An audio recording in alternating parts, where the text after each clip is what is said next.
जैसा कि आप सभी को तो पता ही है, अभी सावन का महीना चल रहा है और इसी महीने में रक्षाबंधन होते हैं। भाई बहन का प्यार होता है। सारी बहनें अपने भाइयों को राखी बांधती है और उसके भाई राखी बांधने के बदले उन्हें ढेर सारा प्यार और ढेर सारी गिफ्ट देते हैं। रक्षा दिन का वक्त भी बहुत करीब आ गया था। जंगल में हर तरफ चहल पहल थी। चिड़िया अपने भाई के घर अपने मायके जाने वाली थी उन्हें राखी बांधने के लिए।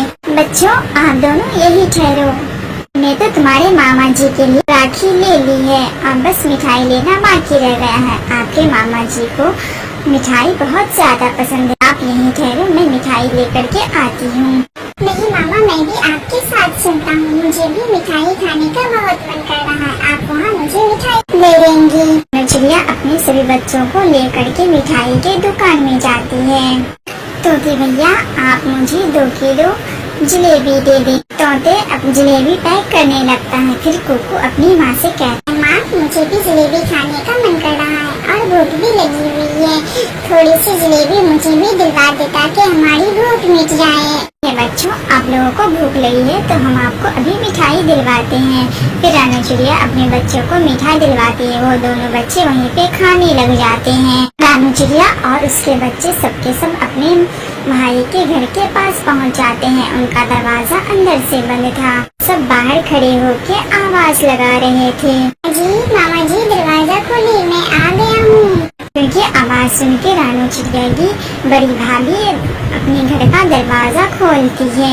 रानू चिड़िया को देखकर उनके भाभी के पंख में तो आग ही लग जाते हैं।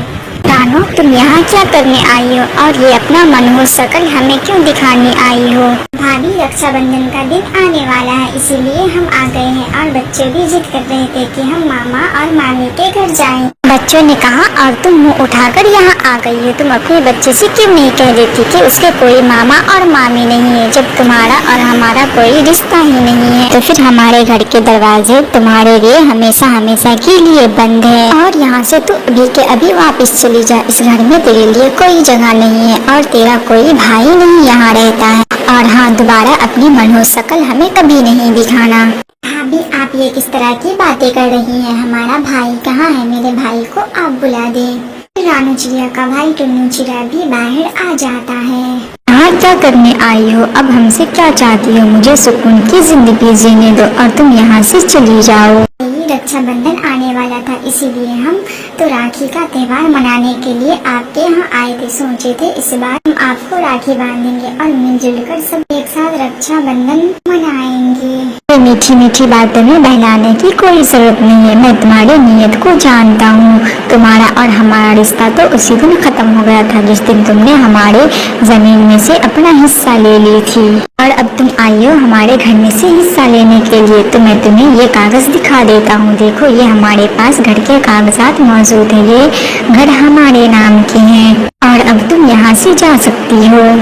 और भाभी, हमें तो लगा था कि हम जिस तरह से पुरानी बातों को भुलाकर फिर से अपने भाई और भाभी से रिश्ता बनाने और खुशियाँ बांटने के लिए आए थे, उसी तरह आप लोग भी हमारे साथ ऐसा ही करेंगे और मिलकर राखी का ये त्योहार मनाएंगे। आप लोगों के दिल में तो अभी भी वही पुरानी बातें भरी हुई हैं। मामा, चले यहाँ से, अब मुझे ज्यादा मामा और मामी की बातें नहीं सुननी है। रानू चिड़िया और उसके बच्चे सब अपने घर की तरफ जाने लगते हैं। तभी रास्ते में उसे कालू कौवा मिल जाता है। कालू कौवा का घर भी रानू चिड़िया के भाई के घर के पास ही था।